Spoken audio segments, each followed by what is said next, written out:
ja kanavan nimi on Rohkeasti minä. Äsken ollessani kaupassa mulle tuli semmoinen fiilis, että mun on pakko juosta himaa kertomaan teille tänään, että tänään on ollut niin uskomaton päivä. 25.3. mä soitin itse asiassa mun ystävälle ja mä kysyin tästä Rone-metodista, että kuinka mä voisin, hänellä on ollut ongelmana laihduttaminen. Ja mä tiedän, että tämä ongelma on niin kauan kuin mä oon hänet tuntenut, niin ollut mukana. Sitten mä kysyn, että mulla on tässä 5 askelta tässä mun Rone-metodissa. Se on pysähdy, nouse ylös, sen jälkeen poista ääniraita, sitten havainnoi, mitä siinä tapahtuu ja sen jälkeen toimintaa. Eli sitten tulee se päätös, kumpaan suuntaan me lähdetään. Ja että voiko tämä oikeasti, että mä olin itse miettinyt, että se voi toimia myös laihduttamisessa. Että voiko tämä toimia, mä pallottelin sitä asiaa, mä kysyin, että lähdet sä tähän mukaan tähän juttuun, ja sanoin, joo, että hänelle ei ole nyt oikeastaan kaapissa mitään, että hän voisi oikeastaan taas lähteä tähän laihduttamiseen. Ja no tänään hän sitten soitti mulle, ja hän kertoi, että mitä nyt on tullut vastaan semmoisia vaikeita, ja sitten yhdessä siinä räätälöitiin, että millä voidaan rikkoa sitä kaavaa.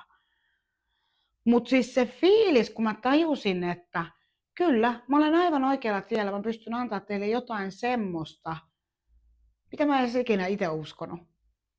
Että mä koko ajan itse vahvistun siitä omasta metodista. Ja siis tämä palaute, mitä mä oon saanut teiltä ylipäätänsä tästä mun kanavasta ja ylipäätänsä kaikesta tästä, mitä mä pyöritän tällä hetkellä, on ollut aivan järjettömän hyvää. Ja syy, miksi mä kerron teille nyt tämän, on se, että mä muutama viikko sitten kieltäydyin semmoisesta työpestistä, mikä mun olisi pitänyt ottaa, koska mulle ei ole sitä rahaa. Ja sitten mä näin sen, että mä en saa ikinä tehtyä tätä, tuotua tätä, jos mä otan sen pesti. Se pesti oli pieni, mutta mä tunnen itteni, koska mä oon työnarkomaani, niin kuin mä edellisellä videolla kerroin teille, niin mä näin jo itseni siinä oravan pyörässä. Mä pystyin pysähtymään siihen tilanteeseen. Mä pystyin näkemään, että mitä tässä tapahtuu. Ensinnäkin se henkilökunta oli semmoista, että mä näen, että ne kun tekee tarpeeksi hyvää duunia, niin ne saa palkaksi lisää töitä, mutta ei lisää palkkaa. Eli se ei tasapainolle millään muotoa. Ja se, että mä osasin sanoa ei, on iso juttu mulle, koska mä tiedostan sen, että mä olisin tehnyt ihan kaikkeni sen eteen. Mä olisin taas lähtenyt ja se olisi paisunut ja se stressi olisi kasvanut ja bla bla bla. Ja mä en olisi tässä kertomassa tätäkään, koska mä olisin varmaan tällä hetkellä miettimässä, että mitä mä seuraavaksi teen. Niin mä uskon, että tällä Rone-metodista täällä on niin paljon ihmisille mulla on annettavaa. Mulla on annettavaa yliajattelijoille, niille, jotka tuntuu, että miksi mulle aina käy näin. Niille ihmisille, jotka taistelee nimenomaan sen painon kanssa, että miten sitä lähdetään. Kaikkihan lähtee täältä. Näiden oranssien hiusten ja näiden välistä, korvien välistä. Kaikki lähtee sieltä.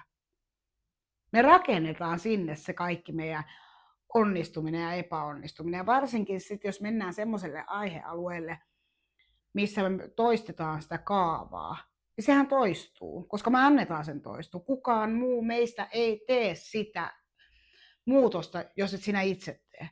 Mutta sä et voi myöskään tehdä sitä muutosta, jos et sä pääse itse siihen sisään niin, että sä lähdet rakentamaan sitä muutosta.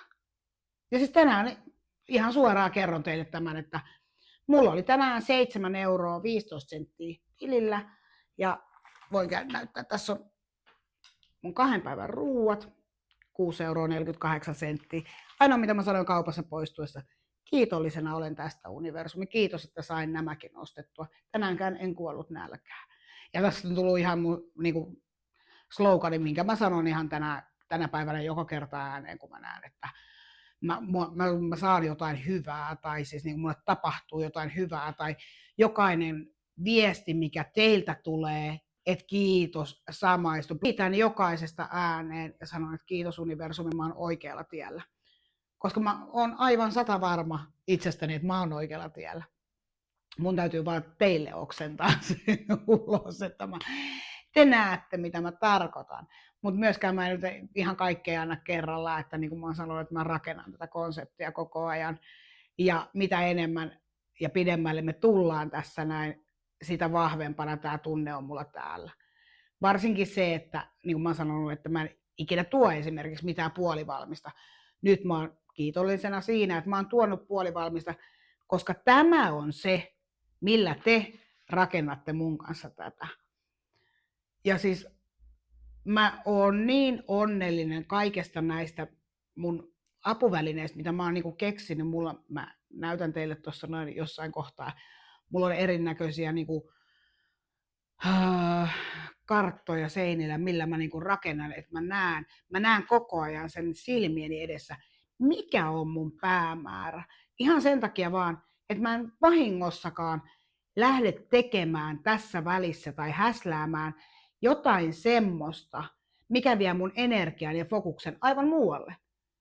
Mä annan tälle projektille ihan 100% kaiken, koska tää on se juttu, millä mä tiedän, että tää vie mua eteenpäin. Vaikkei se veisi niinku tämän asian tiimoilla, mutta tää vie eteenpäin, koska mä samalla itse opiskelen tätä ja mä voin nyt sanoa, että mä oon aika hyvin oppinut jo. Mä niinku huomaan itse, niinku mä pysähdyn, mä huomaan ihmistä, koska mä keskustelen, miten mä ajattelen niinku siinä keskustelun aikana. Ja nyt se tuntuu todella niinku työläältä. Välillä mä oon jopa tosi väsynyt. Aikanaan ruuat pois. Välillä mä oon tosi väsynyt siitä, että mä käytän niin paljon aikaa ajattelemiseen tähän uuteen havainnointimalliin, että mä muutan sitä omaa havainnointia. Mutta siinä kohtaa tulee niin sanottu ajatuskrapula. Mä käytän siitä sanaa ajatuskrapula. Syy on se, että se on vähän sama kuin jos me mennään autokouluun ja me opiskellaan ajamaan. Ensimmäisiä kertoja liikenteessä mehän mietitään koko ajan, kuka tulee, mistä tulee, onko mun vuoro, missä kaistalla mun pitää olla. No 10 vuotta kun sä oot ajanut sitä autoa, niin sä opit sen havainnointimallin. Sä pystyt havaitsemaan sen ympäristön jo ennen kuin sä niin mietit, että onko seuraava risteys, saako tulla vasemmalta vai oikealta, vaan sä havainnollistat sen jo. Ja tämä on aivan sama asia. Plus sitten, että jos sä lähdet ajaa vaikka Englantiin, niin joo, se on hankalaa muuttaa sitä havainnointimallia. Mutta jokainen, ketä siellä on sitten ollut, niin ne osaakin ajaa sitten siellä väärällä puolella niin kuin, kaistoja väärällä puolella. Me ei katsottu väärällä puolella. Ei se ole väärällä puolella, mutta siis silleen, että ymmärrätte mitä mä tarkoitan. Niin vaikka se on se opittu malli on täällä, niin me pystytään siltikin rikkoa se opittu malli. Me pystytään opettaa meille tässäkin iässä, 47, tässäkin iässä, että hei, ei tää mene näin. Että mä lähdenkin nyt opiskelemaan tämän uudestaan, että mä vähän muutan tätä mun toimintatapaa. Ja silloin kun se havainnointimalli on sun päässä, niin silloin sä pystyt muuttamaan myös sun ajattelutapaa, sun niin kuin, tapaa toimia. Tapaa katsoa ympäristöä, tapaa katsoa niitä ihmisiä, mitkä on sun ympärillä. Ja myös ennen kaikkea sitä tapaa, onko ne oikeat ihmiset sun ympärillä. Vai onko ne siinä sen takia vaan, että ne on tullut jostain muussa yhteydessä ja ne enemmänkin vie sulta kuin antaa. Nyt menee niin hirveäksi paasauksesta, että mä lopetan tämän tähän. Mutta hei, kiitos kun jaksoit katsoa tämän ja ota mun tiliseurantaa. Lähde rakentaa mun kanssa tätä mahtavaa konseptia, koska jokainen kommentti, jokainen seuraaja, tilaaja, kaikki maa ja mahdollinen tulee tarpeeseen. Ei muuta kuin hyvää päivää sulle sinne. Moikkuu!